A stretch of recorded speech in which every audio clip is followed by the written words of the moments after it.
All right, good afternoon, everyone. This is Mike Korin with Classic Realty. Greg Simmons, First Savings Mortgage. We're going to be coming live in about 1 minute here. We're going to wait until about 3 p.m. Now, a lot of you have told me, hey, I don't quite know how Facebook Live works. You know, where is it? Where do I log in? There isn't a login. Typically, we have to have this running for about 1 minute before you get a pop-up on your phone or your device saying to join in that Mike's live. So what we do is we go ahead and we just start talking and recording. And in the future, anyone can come back and just watch this from the very beginning. If you jump in the middle of one of our Facebook Live sessions, you don't get it, just interrupt us, ask us the question, and we will repeat what we are saying. So I actually want to start off a little bit of a sobering conversation this time, and I actually found out that somewhat of a friend of the family and a previous client of mine, we started talking probably 6, 7, 8 years ago. And I'm going to leave names out of it, but she owned, a larger single-family home in Arlington, and she knew it was about time to downsize.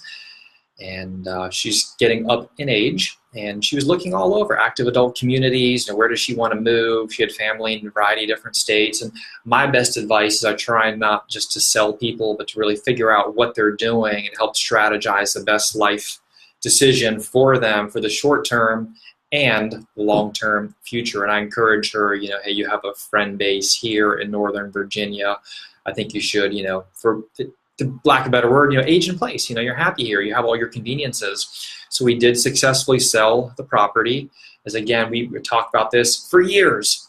And she went through and she spent months purging furniture, etc. We got her into her adorable condominium active adult community. Hey, Donna, welcome. And what I do want to say is it's again sobering news, but we found out about an hour ago, so she's had been in her new home about 6, 7 months, is this friend of mine did pass away. So it's been a very sobering hour getting ready for this, but it really brought to me is, hey, I'd like to have a theme for this. And my theme is, if anybody is thinking about aging in place or they have a loved one or someone they care about thinking about aging in place, it's very important to plan appropriately for this. If it's not done properly, if your will's not in place, a trust, whatever you plan on doing to have this strategized with very crystal clear decisions about what is to happen, surviving family members are going to be left with a nightmare, potentially a big financial bill.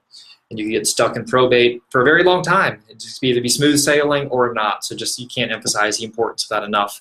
Hey, Donna, welcome aboard. I know it's a busy day for you, and you're doing you're moving on two ends, moving, buying, and what do you have? Any questions or thoughts we could answer for you today?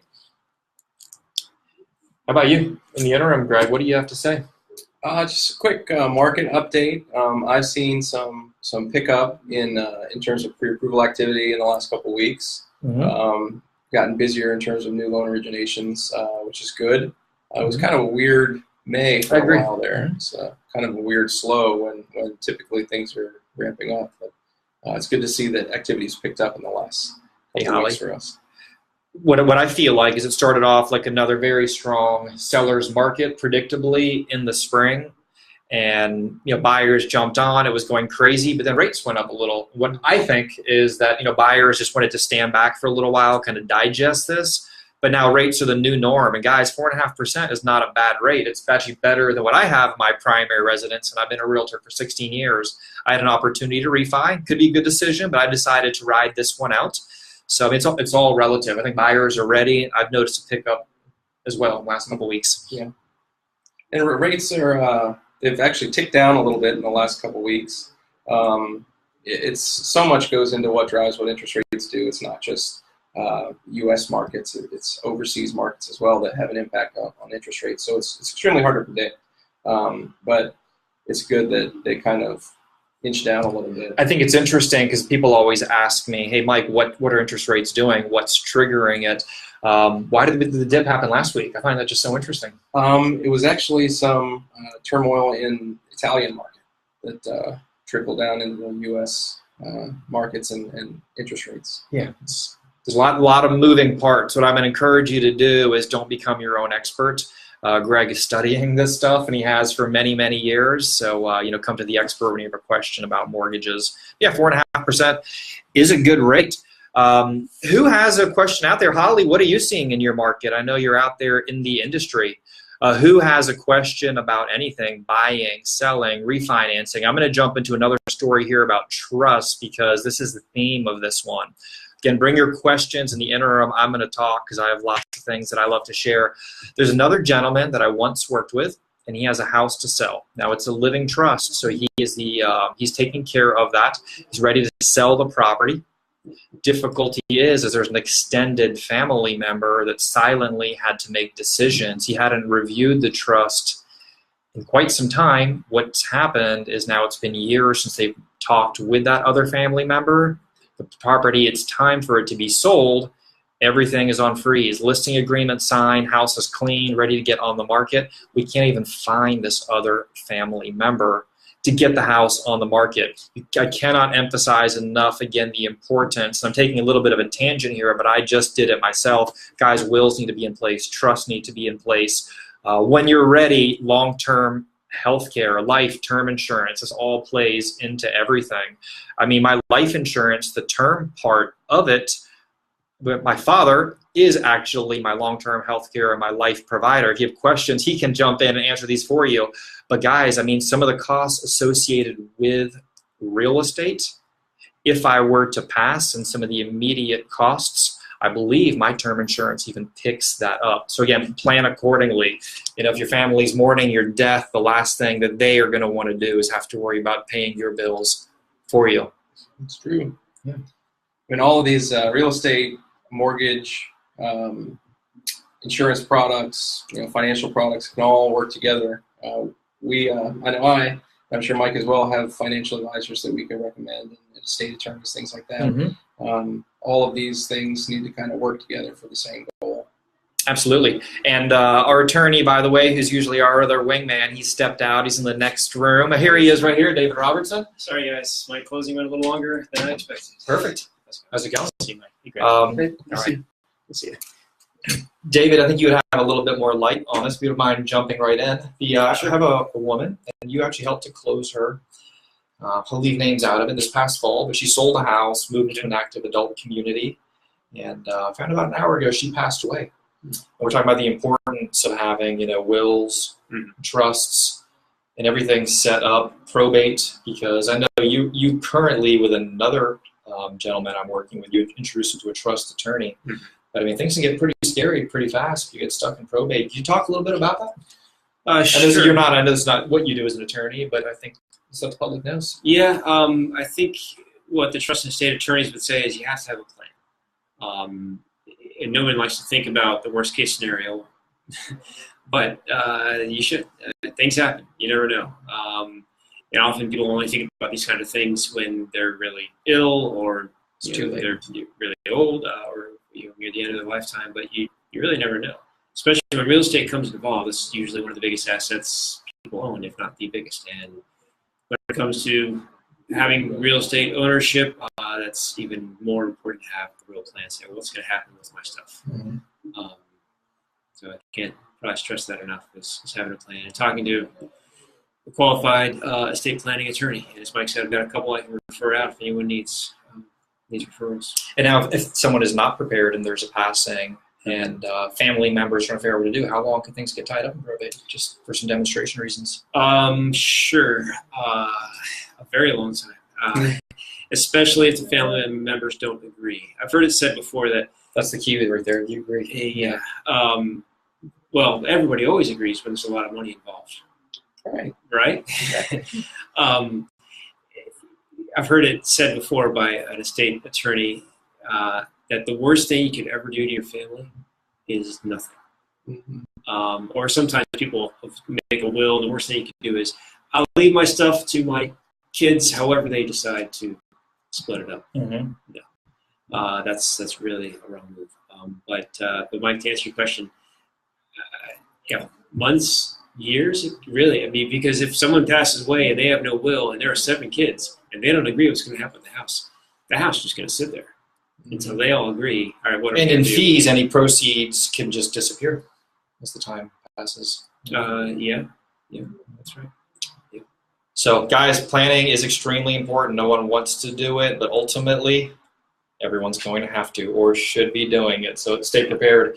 So the plan was originally when we started signing up for this, we'd be doing it for 4 Tuesdays at 3 p.m. Guys, this is the 4th Tuesday. I haven't talked to my wingman here, but I would like to personally continue this. I know I'm leaving for my family vacation this Saturday. I don't know where we are going to be because the weather is horrendous, but as long as there is some kind of cell service, and I can't promise because if I'm out of the ocean, there's no cell, I am going to try and log in for 10 minutes this coming Tuesday at 3 p.m. So please join us. Let's see here. So Donna Wu, what happens when someone outright owns a home for decades and they want to sell you their house, but the owner doesn't want to pay the gains on it? What's the workaround? I'm going to have to read that one twice.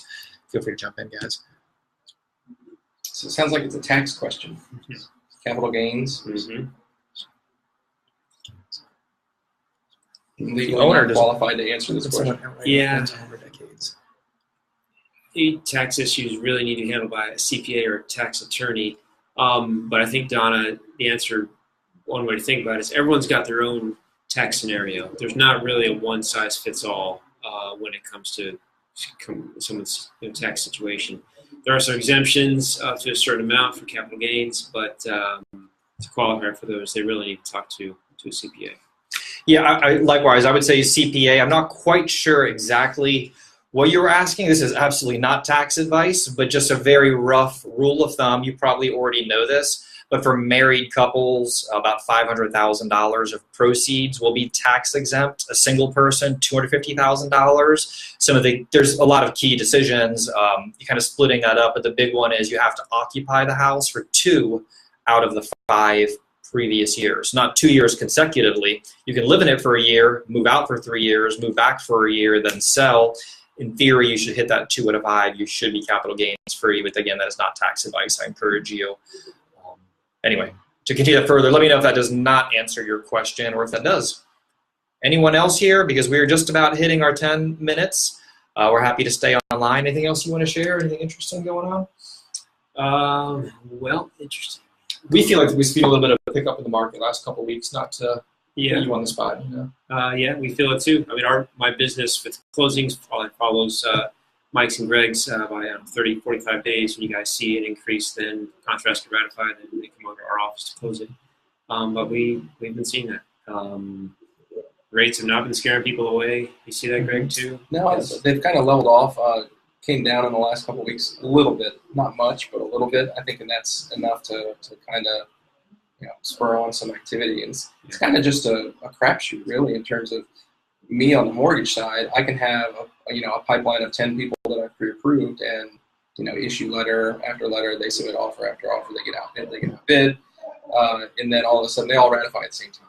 Mm-hmm. And it's just kind of random. Yeah, so we are definitely still seeing the bidding wars. And I just interviewed, we brought on another buyer, agreed to work together. And same way, he's bought and sold twice before out of state. He's not afraid of bidding wars. I always encourage everyone, don't be afraid of them. It's a part of buying and selling real estate in Northern Virginia. Okay. Well, everyone, thanks for joining. David, thanks for joining. Pleasure. Thanks so much, guys. Look forward to seeing you next time. Bye-bye. Cheers.